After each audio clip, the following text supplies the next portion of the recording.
নমস্কার বন্ধুরা, লক্ষ্মীর হেসেলে তোমাদের সবাইকে স্বাগত। আজকে আমি বানিয়ে নেব বেলের শরবত। যার জন্য এখানে নিয়ে নিয়েছি একটা পাকা বেল।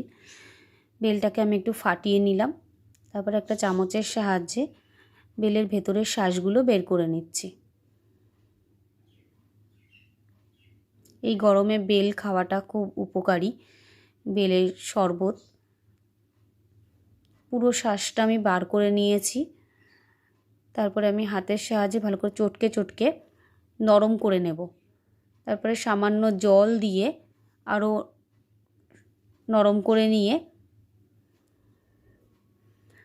এর ভেতর থেকে শাঁস আর এর ভেতর থেকে আঁশগুলো বীজগুলো একটু বের করে আলাদা করার চেষ্টা করব। কিন্তু এভাবে পুরোটা সম্ভব না, তাই আমি একটা ছাঁকনির সাহায্যে পুরোটা ছেঁকে নেব। এভাবে ঘষে ঘষে ভালো করে ছেঁকে নিয়ে আঁশগুলো আর বীজগুলো বের করে নেব।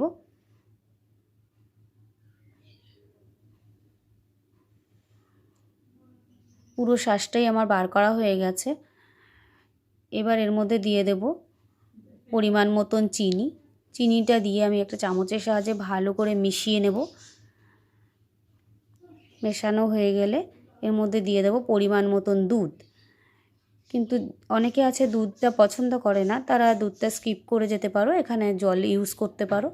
আমি দুধ দিয়ে পছন্দ করি, তাই আমি দুধ দিয়েই করলাম। এই গরমে বেলের শরবতটা খুব উপকারী।